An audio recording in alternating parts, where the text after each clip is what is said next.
Todos os irmãos, mais uma vez, com a paz do Senhor. Vamos, então, à leitura do capítulo 11. Os irmãos vão ver que é um capítulo também, como alguns outros, cheio de nomes, né, Enfim, o capítulo tem 36 versículos. Vamos à leitura. A parte 1, então, fala da relação dos que habitaram em Jerusalém. Os príncipes do povo habitaram em Jerusalém, mas o seu restante deitou sortes para trazer um de 10 para que habitasse na santa cidade de Jerusalém, e as 9 partes permaneceriam em outras cidades. O povo bendisse todos os homens que voluntariamente se ofereciam ainda para habitar em Jerusalém. São estes os chefes da província que habitaram em Jerusalém, porém nas cidades de Judá habitou cada um na sua possessão, nas suas cidades, a saber, Israel, os sacerdotes, os levitas, os servidores do templo e os filhos dos servos de Salomão. Habitaram, pois, em Jerusalém alguns dos filhos de Judá e dos filhos de Benjamim. Dos filhos de Judá, Ataías, filho de Uzias, filho de Zacarias, filho de Amarias, filho de Cefatias, filho de Maalalel, dos filhos de Pérez.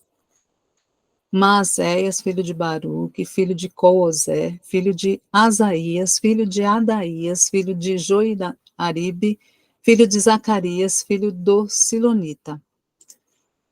Todos os filhos de Pérez que habitaram em Jerusalém foram 468 homens valentes. São estes os filhos de Benjamim: Salu, filho de Mesulão, filho de Joed, filho de Pedaías, filho de Colaías, filho de Maazéias, filho de Itiel, filho de Jesaías. Depois dele, Gabai e Salai, ao todo 928. Joel, filho de Zicre, superintendente deles, e Judá, filho de Senua, o segundo sobre a cidade. Dos sacerdotes, Jedaías, filho de Joiribe, Joaquim, Seraías, filho de Ilquias, filho de Mesulão, filho de Zadok, filho de Meraiote, filho de Aitube, príncipe da casa de Deus, e os irmãos deles que faziam serviço do templo, 822. E Adaías, filho de Jeroão, filho de Pelalias, filho de Anzi, filho de Zacarias, filho de Pazur, filho de Malquias. E seus irmãos, cabeças de famílias, 242, e Amazai, filho de Azarel, filho de Azai, filho de Mesilemote, filho de Imer. E os irmãos deles, homens valentes, 128, e superintendente deles, Abdiel, filho de Gedolim. Dos levitas, Semaías, filho de Assub, filho de Azricão, filho de Asabias, filho de Buni. Sabetai e Josabade, dos cabeças dos levitas, que presidiam o serviço de fora da casa de Deus. Matanias, filho de Mica, filho de Zabdi, filho de Asaf, o chefe, que dirigia os louvores nas orações. E Baquebuquias, o segundo de seus irmãos, depois Ábida, filho de Samua, filho de Galau, filho de Gedutum. Todos os levitas na santa cidade foram 284. Dos porteiros, Acube, Talmon e os irmãos deles, os guardas das portas, 172. Então, essa primeira lista aqui, nós vimos, foram dos que habitaram em Judá. Em Jerusalém. Então, aqui, nós vimos, quando nós estudamos no capítulo 7, que diz lá no versículo 4, o seguinte: a cidade era espaçosa e grande, mas havia pouca gente nela, e as casas não estavam edificadas ainda.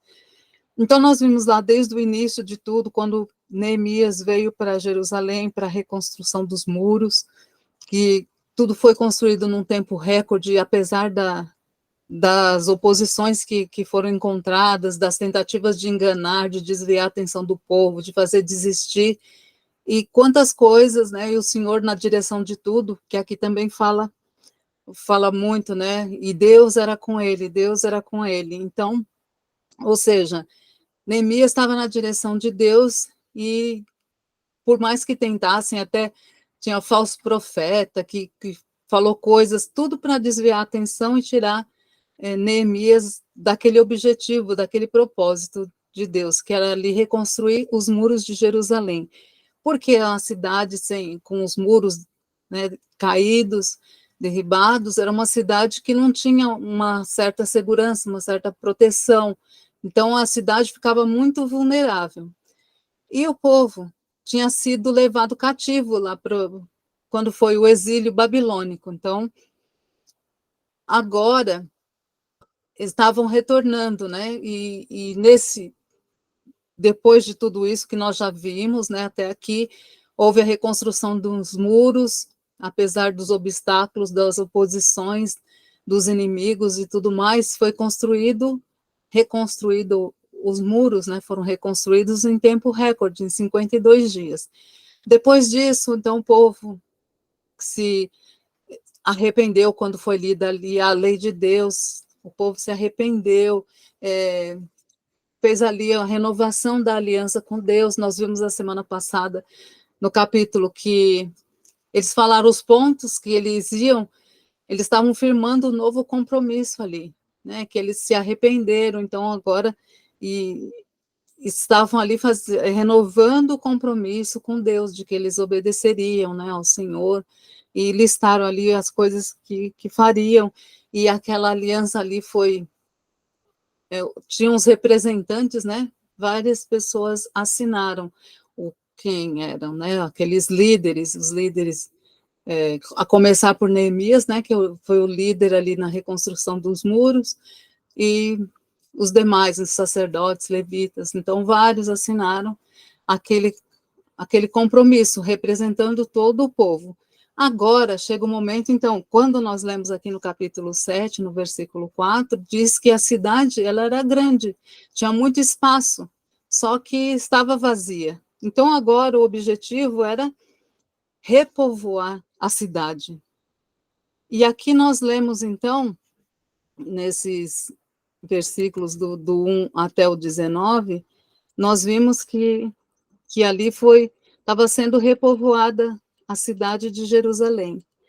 E, e aí diz que os príncipes do povo habitaram em Jerusalém. Então, tinha esses príncipes aqui, mas o restante deitou sortes para trazer um de cada 10 para que habitasse na santa cidade de Jerusalém. Então, o que acontece? Depois de reconstruir os muros, mesmo assim, a cidade ainda estava vazia, porque o povo ainda não estava lá. Então, os príncipes do povo foram habitar ali em Jerusalém. Mas aí foi preciso o quê? A gente vê que o restante deitou sortes, ou seja, fizeram um tipo de um sorteio, né? Lançaram sortes para trazer um de cada 10 para que habitasse ali.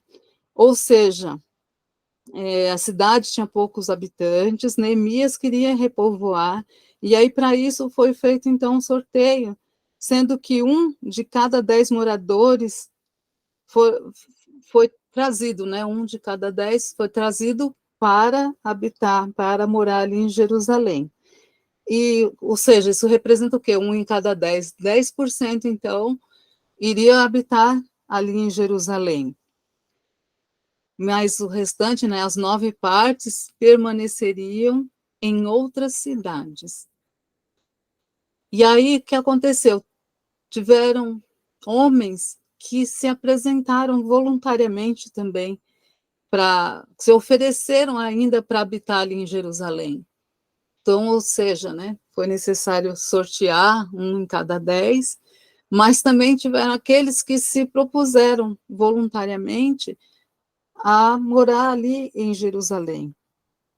Então, tanto por os sorteados, quanto aqueles que foram de forma voluntária, passaram então a preencher ali a população da cidade de Jerusalém. Então, isso a gente vê, né, que voluntariamente se ofereciam. Então, ou seja, o povo não estava muito querendo morar lá. Por quê? Porque tinham acontecido algumas coisas, né? tinham inimigos que estavam sempre perseguindo e tudo mais. Mas agora a gente vai ver a partir do versículo 3, então, uma lista dos chefes, dos representantes ali de cada província que foi habitar em Jerusalém. Porém, nas cidades de Judá, habitou cada um na sua possessão, nas suas cidades. Então, o que a gente vê é que ali em Jerusalém, então, foi esse 1/10, né? Cada um foi morar ali. E aí começa, então, a dizer, são esses os chefes das províncias dos que habitaram em Jerusalém. Porém, nas cidades de Judá, habitou cada um na sua possessão, nas suas cidades, a saber, Israel, os sacerdotes, os levitas, os servidores do templo e os filhos dos servos de Salomão. Aí começa, então, a relação desses que encabeçavam os representantes de cada família. Então, começou a falar primeiro dos filhos de Judá e dos filhos de Benjamim, esses daquelas tribos, né, que a gente sabe que em Israel tinha 12 tribos. Então, tribo de Judá foi de onde veio o Messias, de onde veio Jesus Cristo, foi da tribo de Judá. E tinha também filhos ali da tribo de Benjamim. Então, aqui começa a listar. Então, dos filhos de Judá vieram todos esses, né, da descendência de Judá, vieram todos esses que estão listados aqui. E aí tem todos, então, os filhos de Pérez que habitaram em Jerusalém, aí deu um número aqui, 468. Então, do versículo 4 ao versículo 6, estão citando essas famílias representadas que totalizaram aqui de Judá, que foram habitar em Jerusalém, 468. Depois dos versículos 7 e 8, nós já vemos sendo listados aqui os filhos de Benjamim, e totalizando, então, 928. E aí fala, né, que Joel foi o superintendente deles e tinha Judá, filho de Senua, que era o segundo. Então, esses dois, né, Joel e Judá, ficaram ali encarregados de supervisionar. E daí começa no versículo 10 ao 14, então, uma lista aqui são mencionados 3 grupos de sacerdotes, e o líder deles, o nome do líder, né, era Zabdiel. Então, a gente vê que começa dos sacerdotes, aí começa uma listagem, e aí fala que faziam o serviço do templo, os que faziam o serviço do templo totalizam 822.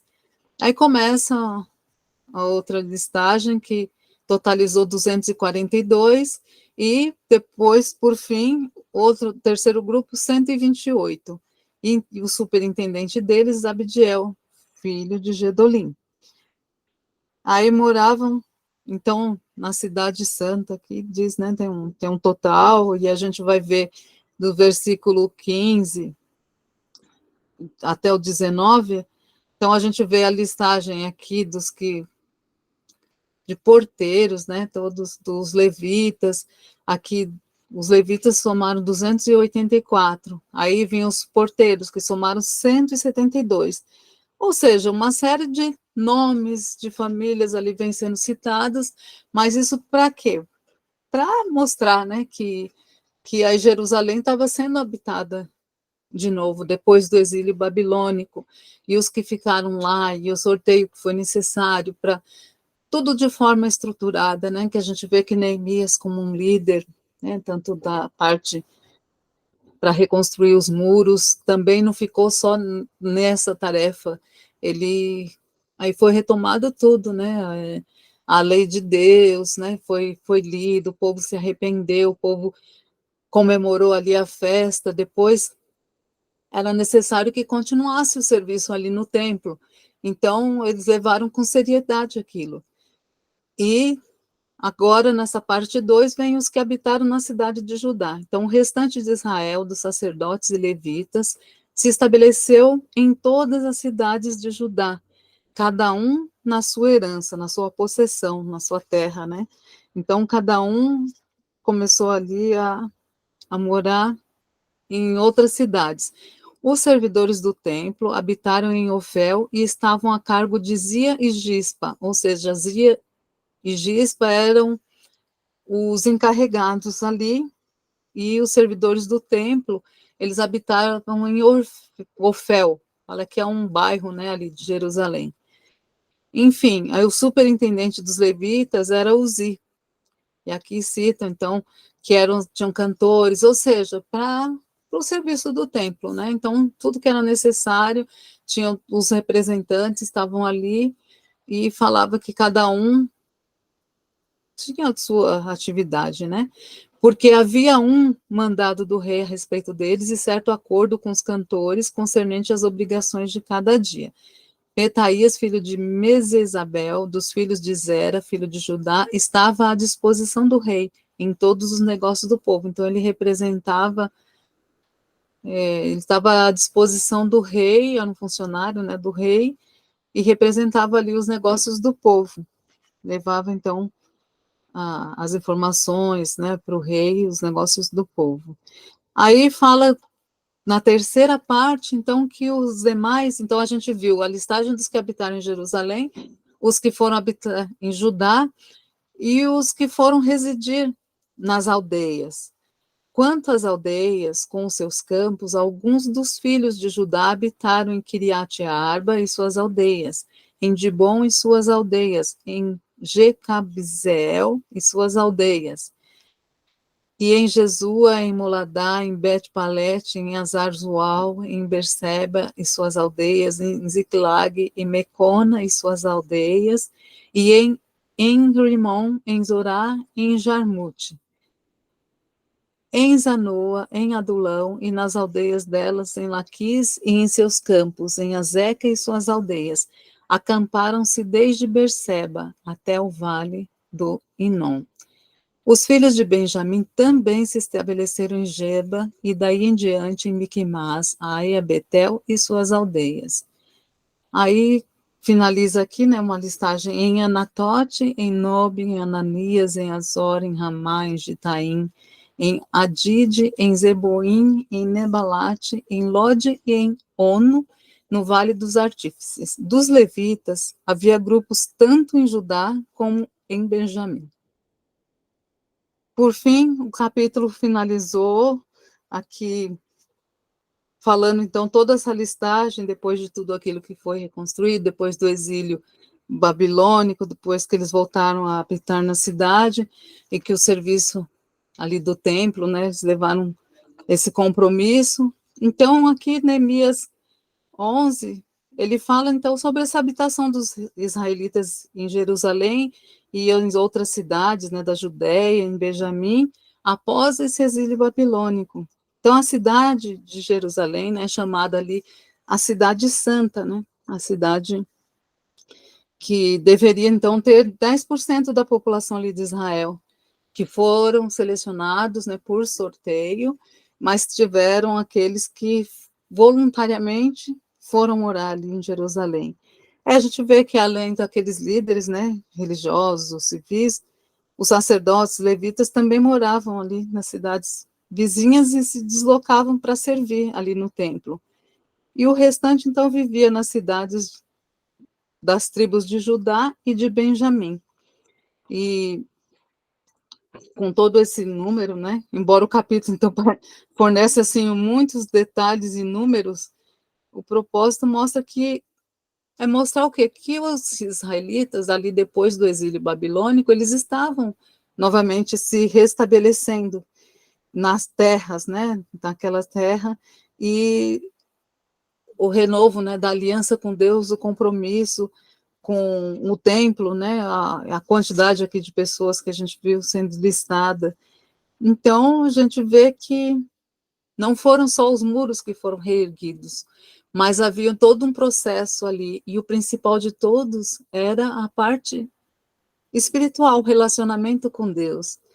Então, é isso que a gente vê, né, que adiantava só erguer os muros, pensar na segurança, digamos, na segurança física, mas não se preocupar nem um pouco com o lado espiritual. Não, mas aqui a gente vê que eles estavam se restabelecendo, a cidade estava sendo repovoada, mas o compromisso e a renovação da aliança, que nós vimos no capítulo anterior, e aqui a lista, né, daqueles que, por que tanto nome, né? para a gente ver que ali houve aquele compromisso e que estava sendo restabelecido mesmo, e que Deus estava na direção de tudo. Por isso que eles tiveram êxito, né? Não, não deixaram de enfrentar obstáculos, de ter inimigos, de ter pessoas querendo enganar, desestimular, e mesmo assim, a gente vê, né, Sanbalate, Tobias, e aqueles que nós já vimos lá desde o início do capítulo, mas que não faltou nenhum recurso, que Deus era com Neemias, que estava encabeçando todo esse projeto, esse propósito, e que conseguiu todos os recursos necessários, né? O rei acabou apoiando, fornecendo o que era necessário, e o melhor e o maior de tudo, né? Deus era com ele, e Deus era com o povo. E Neemias não se deixava desestimular, né? Em meio aos obstáculos, quando tentavam fazer ele parar, desistir, ele ia ali, dava uma injeção de ânimo naquele povo e falava, não, que vai deixar de se desanimar por aquilo, olha, né, que é um propósito de Deus e que Deus está na direção. Deus está ali em cada momento, suprindo o que era necessário. E Neemias, sempre um homem de oração. Então, tudo ele recorria, colocava nas mãos do Senhor, ouvia atentamente. Então, não foi enganado pelo falso profeta, né, que estava sendo pago ali para falar algo, mas que, ao mesmo tempo, Neemias ficava sabendo antes, né, do que ia acontecer. E Deus sempre, colocando Deus sempre à frente de tudo, né? Então é assim, né, o líder, mas com Deus, né, sempre. Não era ele por si só, mas com Deus ali à frente de tudo. Nós vimos nos capítulos anteriores. Então agora nós estamos chegando, faltam praticamente 2 capítulos, né? Vamos ver se a semana que vem, então, a gente já consegue finalizar. Porque agora a maioria é tudo assim, né? Que nem esse que nós vimos, que registram o nome, né, de representantes das famílias e tudo mais. Mas que o propósito, então, ali estava sendo restabelecido, né? Repovoada a cidade de Jerusalém e a cidade de Judá, depois do exílio babilônico e depois dos muros reconstruídos. Então, é isso hoje, em suma, que diz esse capítulo.